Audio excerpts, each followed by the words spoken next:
Hello viewers, आप सभी का स्वागत है मेरे यूट्यूब चैनल द इंडियन वेलर में। और नमस्ते, मैं हूं हिमांशु निर्बाण।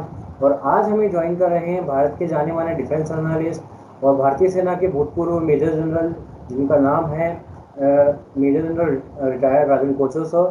राजन सर भारत के जाने माने डिफेंस एनालिस्ट हैं और भारत के काफ़ी सारे मुद्दों पर ये अपनी प्रतिक्रिया देते रहते हैं, जिसमें भारत के जो नेशनल और इंटरनेशनल स्टडीज़ है उसके बारे में काफ़ी रोचक जानकारियाँ रखते हैं। और इनका जो संबंध है जो भारत में काफ़ी सारे विश्वविद्यालयों से भी है और डिफेंस को एनालिसिस बहुत अच्छा करते हैं सर। तो आज हम इनसे थोड़ा सा जानने की कोशिश करेंगे जो अभी भारतीय सरकार द्वारा भारतीय सेनाओं के लिए, जिसमें भारतीय वायुसेना, भारतीय थल सेना और भारतीय नौसेना, इसके लिए जो एक अग्निवीर की जो एक स्कीम आई है, जिसमें जिसको अग्निपथ के नाम से भी जाना जा रहा है इन दिनों, जिसमें 4 साल की एक शॉर्ट टर्म सर्विस कमीशन के तौर पे भर्ती किया जाएगा युवाओं को। तो उसके बारे में आज थोड़ा सा हम जानने की कोशिश करेंगे और इसका युवाओं के ऊपर क्या असर होगा और उससे क्या मोटिवेशनल उनकी स्पीच मिलेंगी, मोटिवेशन मिलेगा, इसके बारे में आज थोड़ा हम विस्तार से चर्चा करेंगे सर के साथ। सर, आपका बहुत बहुत स्वागत है हमारे शो में।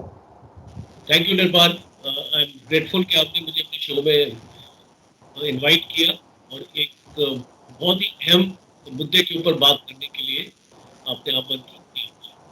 जी, तो सर मेरा सबसे पहला सवाल ये है कि सर थोड़ा ये बताएं कि ये अग्निवीर, या जिसे हम अग्निपथ स्कीम भी कह रहे हैं सर, इसका क्या मुख्य उद्देश्य क्या है भारत सरकार द्वारा भारतीय सेनाओं में युवाओं को प्रोत्साहित करने के लिए? तो थैंक यू निर्बान। सबसे पहले मैं आपके चैनल के माध्यम से हमारे जितने भी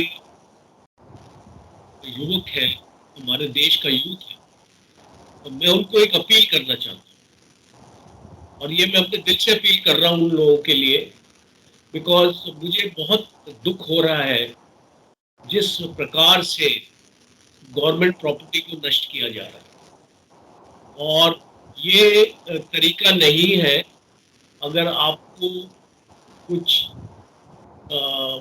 ग्रीवेंस है या आपको ऐसा लगता है कि ये स्कीम आपके लिए नहीं बनी है और आपके हित में नहीं है, तो ये तरीका नहीं है आपको दिखाने का कि आप गवर्नमेंट प्रॉपर्टी को नष्ट कर रहे हैं, आप ट्रेन में आग लगा रहे हैं। बिकॉज जितना जितना अगर ये काम अगर आप करते जाएंगे और आपके खिलाफ अगर पुलिस केस बन जाएगा, तो आप वैसे ही फौज में नहीं भर्ती हो सकते। तो आज ये मौका है इस स्कीम के बारे में, जो पॉसिबली कम्युनिकेशन गवर्नमेंट की तरफ से नहीं हो पा रही थी, वो मैं आपको देना चाहता हूं।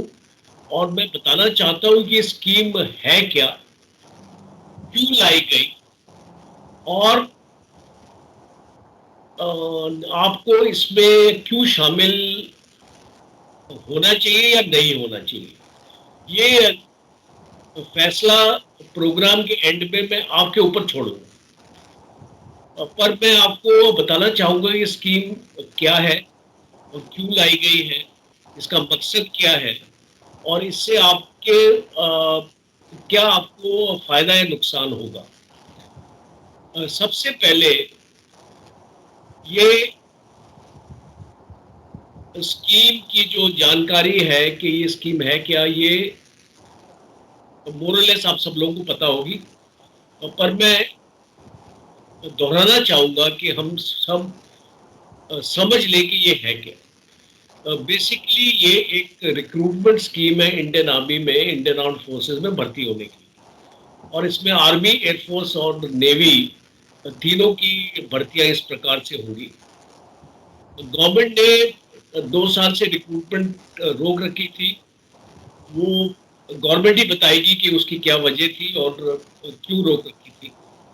और वो जो रुकावट गवर्नमेंट ने करी थी, उसका भरपाव अभी गवर्नमेंट ने आपके सामने रख दिया है कि हमने ये जो है 2 साल बढ़ा दी है। तो इससे जो लोग वो ओवर एज हो गए हैं, अब वो अग्निपथ की स्कीम में शामिल हो पाएंगे। तो एक भरपाई गवर्नमेंट ने आपके लिए कर दी है और अब हम इससे आगे बढ़ते हैं। और इस स्कीम के बारे में बात करते हैं। ये स्कीम है क्या? बेसिकली आप लोग जो सिलेक्शन क्राइटेरिया था परमानेंट रिक्रूटमेंट का इससे पहले, उस सिलेक्शन क्राइटेरिया में कोई बदलाव नहीं आया है। जैसे भर्ती पहले होती थी अभी भी होगी। इसमें फर्क बस ये है कि अभी जो भर्ती होगी वो 4 साल के लिए होगी।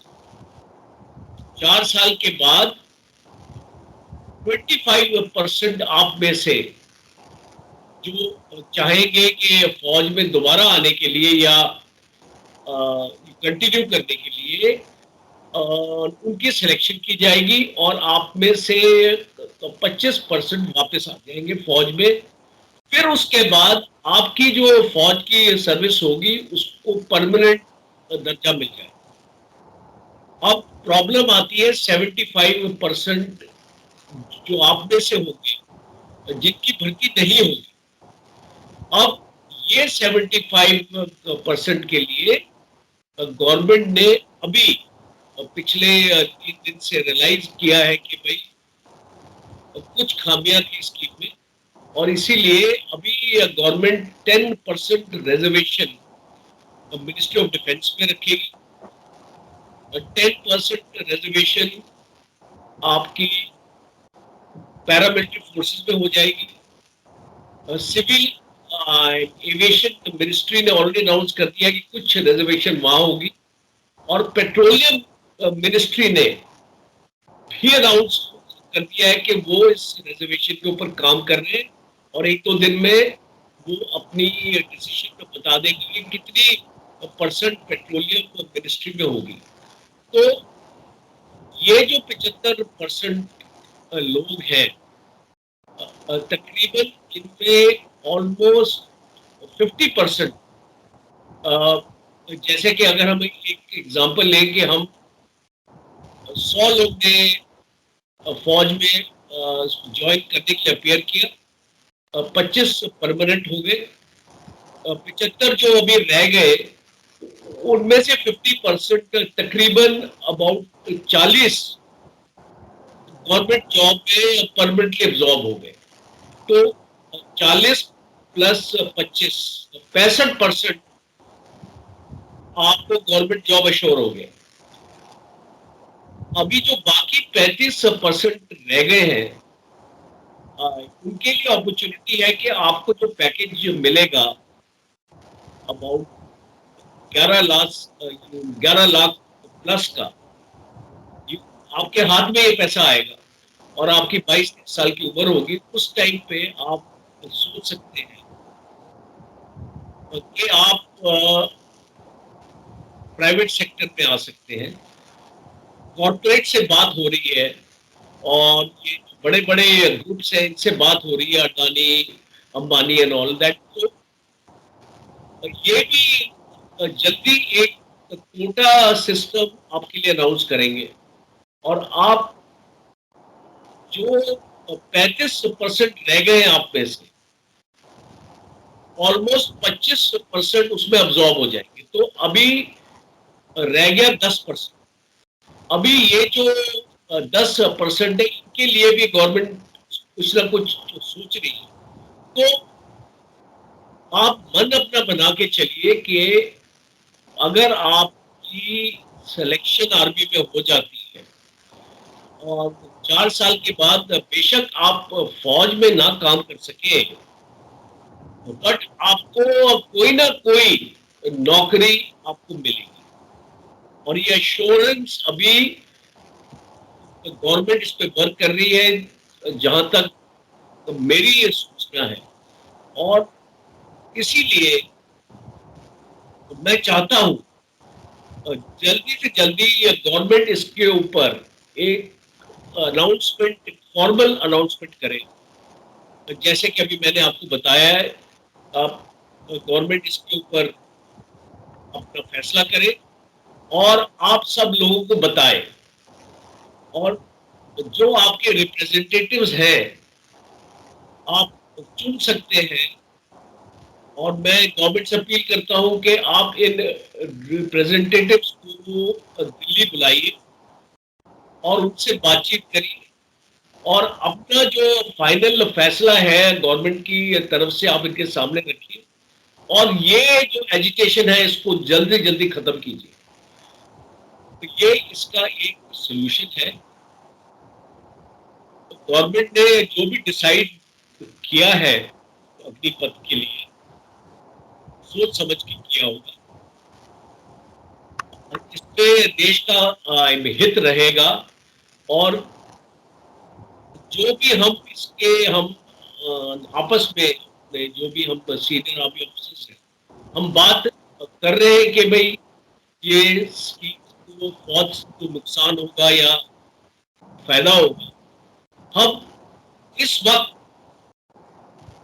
जो टाइम है नुकसान और फायदे के लिए नहीं है। चाइना एक तरफ हमारे पास खड़ा है, पाकिस्तान एक हमारे लिए इशू है। अभी हमको मिलजुल के गवर्नमेंट का साथ देना है और गवर्नमेंट ने जो स्कीम लाए हैं अगर हम इसके साथ चलेंगे गवर्नमेंट के पास 4 साल का टाइम है इसको रिव्यू करने के लिए। और अगर गवर्नमेंट को लगेगा कि इसमें और बदलाव की जरूरत है और वो फिर गवर्नमेंट अपना फैसला करेगी उसके ऊपर। बट फिलहाल आपको मान के चलना है कि आप बेरोजगार नहीं होंगे, कोई ना कोई एम्प्लॉयमेंट आपको मिलेगी। और ये गवर्नमेंट के ऊपर छोड़ दो बिकॉज आपको अंडरस्टैंड करना चाहिए हमारे प्राइम मिनिस्टर मोदी जी है वो कोई ऐसा फैसला नहीं लेंगे जो आपके हित में नहीं होगा। वो एक लोकप्रिय नेता है और वो देश का बारे में अच्छा ही सोचेंगे।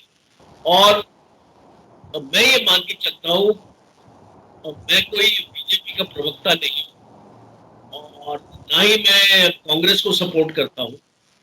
इसको मैं अपने देश का हित चाहता हूँ, अपने देश के लिए अच्छा चाहता हूँ। इसलिए आप भी अपने देश का अच्छा चाहते हैं, मुझे ये उम्मीद है। और आप किसी बहकावे में नहीं आएंगे किसी पॉलिटिकल पार्टी के। और ये अपील है मेरी आप सब लोगों से, आप लोग देश का भविष्य है, देश को आप ही आगे लेके जा सकते हैं। और एक पूर्व फौजी होने के नाते जिसने 37 साल देश की सेवा की है, तो मेरी अपील है आप सब लोगों से कि ये एजुटेशन से दूर हो जाए और अपना एक डेलीगेशन बनाए। जो मुझे उम्मीद है कि गवर्नमेंट आपकी सुनेगा और मैं भी ये प्रोग्राम का वीडियो पीओ को प्राइम मिनिस्टर ऑफिस में भेजूंगा सो दैट आपकी बात भी सुनी जाए और इस समस्या का समाधान हो सके। जी सर। सर आपका बहुत बहुत धन्यवाद सर आज हमें समय देने के लिए।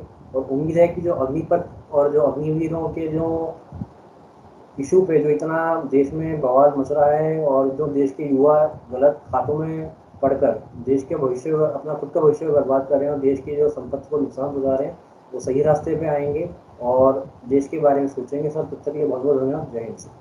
बहुत बहुत धन्यवाद। जय हिंद।